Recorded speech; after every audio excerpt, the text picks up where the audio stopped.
નમસ્તે શ્રોતા મિત્રો, બ્રહ્મ પ્રશ્નોપનિષદ પ્રકરણ 12 બ્રહ્મરૂપી શક્તિના સ્ત્રોત માટે હઠ, રાજ, ક્રિયા અને લય યોગ અંતર્ગત પ્રાણાયામ.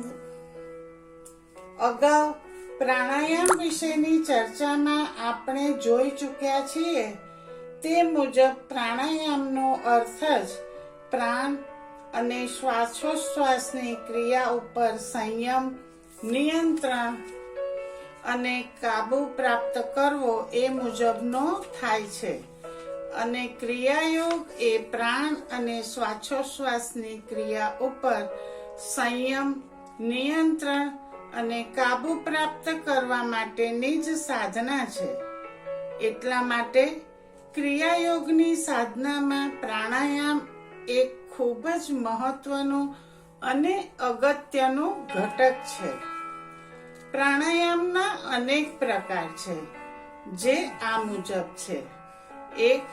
નાડી શોધન, 2. શીતલી, 3. ઉજ્જયી, 4. કપાલભાતિ, 5. દીર્ઘા, 6. ભસ્ત્રિકા, 7. ભ્રામરી, 8. શીતકારી, 9. સૂર્યભેદન, 10. ચંદ્રભેદન, 11. અનુલોમ વિલોમ, 12. પ્રણવ, 13.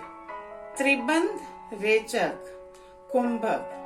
તદુપરાંત જુદા જુદા બંધ અને મુદ્રા સાથે સંકળાયેલા કનિષ્ઠા પ્રાણાયામ, મધ્યમા પ્રાણાયામ, જ્યેષ્ઠા પ્રાણાયામ, ચિન્ન મુદ્રા પ્રાણાયામ, ચિન્મય મુદ્રા પ્રાણાયામ, આદિ મુદ્રા પ્રાણાયામ, મેરુદંડ પ્રાણાયામ, મહામુદ્રા પ્રાણાયામ તેમજ ક્રિયાયોગમાં કરવામાં આવતું ખાસ કુંડલિની પ્રાણાયામ વગેરે વગેરે. આપણે એ વાત સારી રીતે જાણીએ છીએ કે જે પ્રાણ આપણા શરીરને કાર્યરત અને જીવંત રાખે છે અને જે પ્રાણને વિજ્ઞાન ઓક્સિજન કહે છે, તે પ્રાણ શ્વાસ મારફત આપણે આપણા શરીરની ભીતર લઈએ છીએ.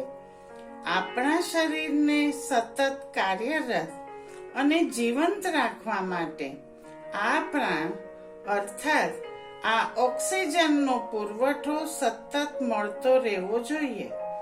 જો આ પ્રાણ અર્થાત ઓક્સિજન આપણને મળતો બંધ થઈ જાય તો આપણે મૃત્યુ પામીએ છીએ.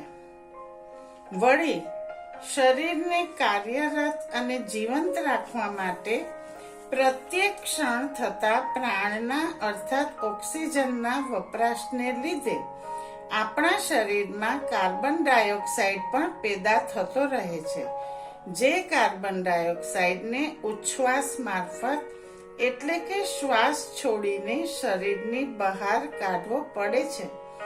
જો આ કાર્બન ડાયોક્સાઇડને શરીરની બહાર કાઢવામાં ન આવે તો પણ આપણે મૃત્યુ પામીએ છીએ. આમ હું, તમે અને આપણે સૌ મનુષ્યોએ કાર્યરત રહેવા માટે અને જીવવા માટે પ્રત્યેક ક્ષણ શ્વાસ લેવાની અને શ્વાસ છોડવાની અર્થાત શ્વાસોચ્છ્વાસની પ્રક્રિયા સતત ચાલુ રાખવી પડે છે. આ પ્રક્રિયા અન્વયે સામાન્ય સંજોગોમાં મનુષ્ય 1 મિનિટમાં અંદાજે 16 થી 18 વાર શ્વાસ લે છે.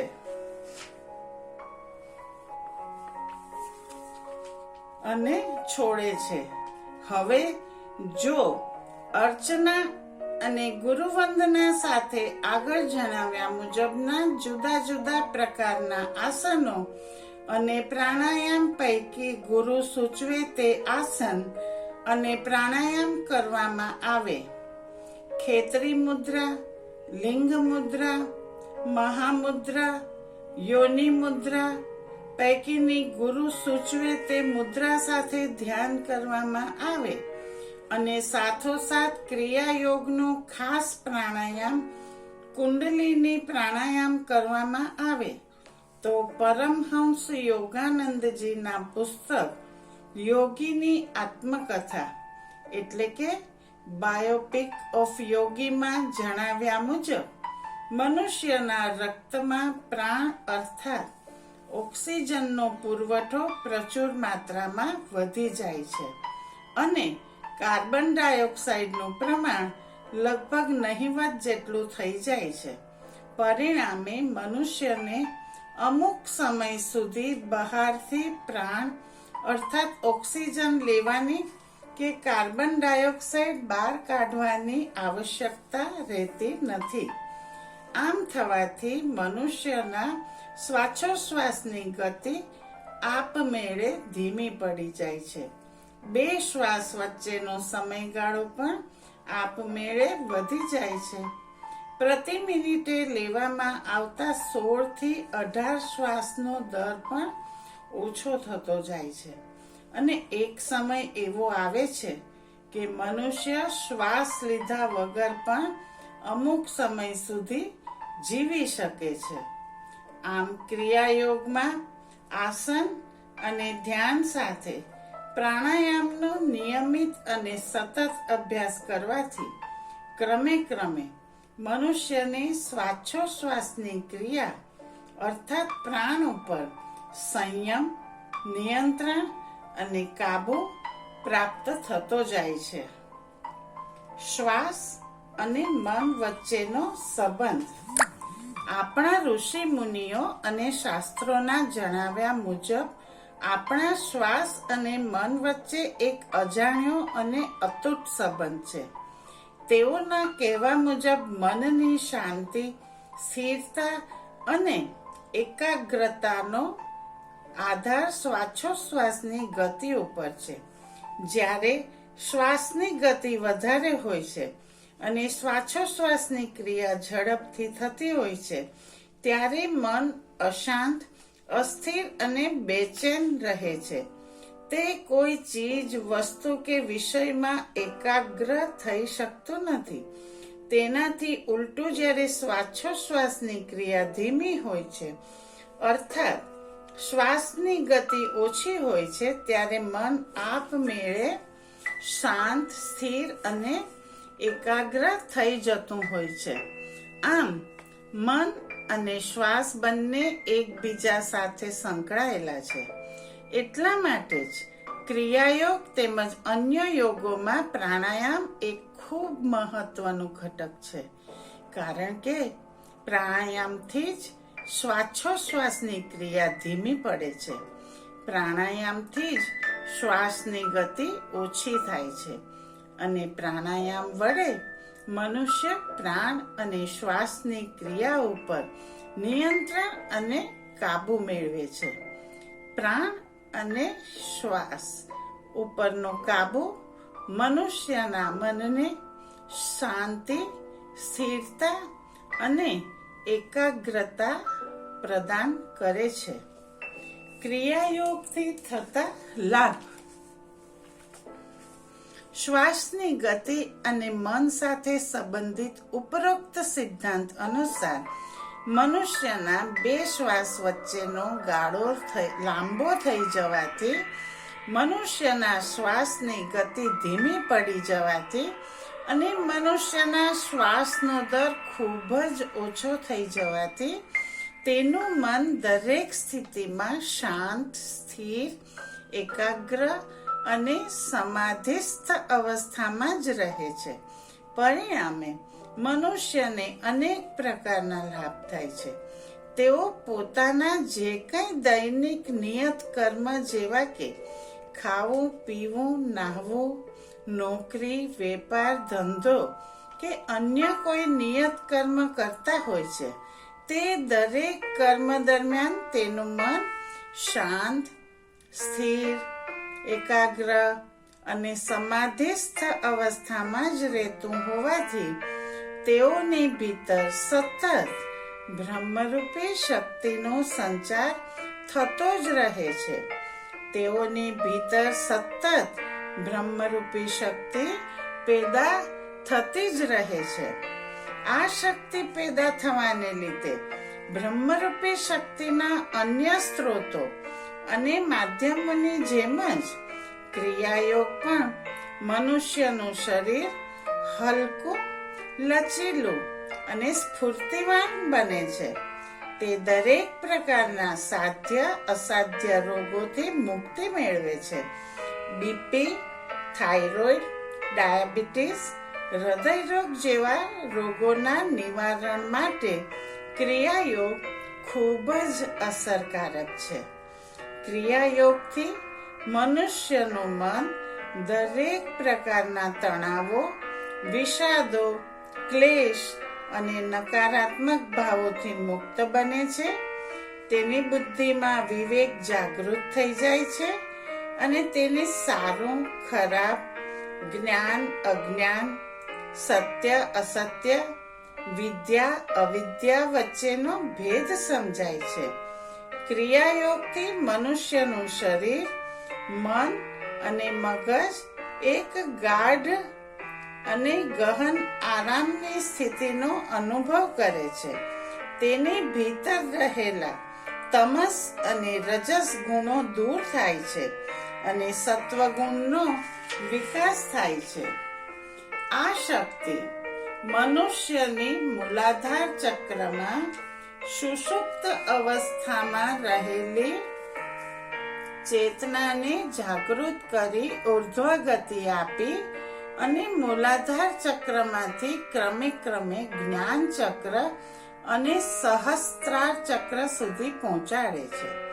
તેને અહંકારથી મુક્ત કરી પોતાની જાત સાથે સર્વમાં અને સર્વત્ર બ્રહ્મ હોવાનો તથા જોવાનો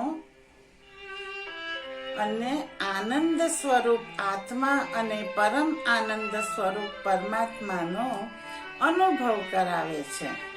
ટૂંકમાં ક્રિયાયોગ એ એક એવી યોગ સાધના છે કે જે સાધના મનુષ્યની ભીતર પ્રત્યેક ક્ષણ બ્રહ્મરૂપી શક્તિ પેદા કરે છે. જે શક્તિ મનુષ્યની ચેતનાને જ્ઞાન ચક્ર અને સહસ્ત્રાર ચક્ર સુધી પહોંચાડી મનુષ્યને આત્મ સાક્ષાત્કાર અને પરમાત્માના સાક્ષાત્કારનો અનુભવ કરાવી મોક્ષની મંઝિલ તરફ લઈ જાય છે. તદુપરાંત આ યોગથી મનુષ્ય શ્વાસોશ્વાસની ક્રિયા અર્થાત પ્રાણ ઉપર કાબુ પ્રાપ્ત કરી દીર્ઘાયુ પ્રાપ્ત કરી શકે છે અને એ રીતે મૃત્યુ ઉપર પણ વિજય પ્રાપ્ત કરી શકે છે. આ સાધનાથી પ્રાપ્ત થતા આ લાભ અને સિદ્ધિઓ એ કોઈ ચમત્કાર કે પરચા નથી, પરંતુ એક વૈજ્ઞાનિક પ્રક્રિયાનું જ પરિણામ છે. જે રીતે મનુષ્ય પોતાની બુદ્ધિ શક્તિથી ડોક્ટર, વકીલ, એન્જિનિયર, વૈજ્ઞાનિક, સુથાર, લુહાર, કડિયો, વેપારી, અધિકારી બની શકે છે, તે જ રીતે ક્રિયાયોગ વડે પોતાની ભીતર બ્રહ્મરૂપી શક્તિ પેદા કરી તે શક્તિ વડે ઉપર જણાવ્યા મુજબના લાભ પ્રાપ્ત કરી શકે છે.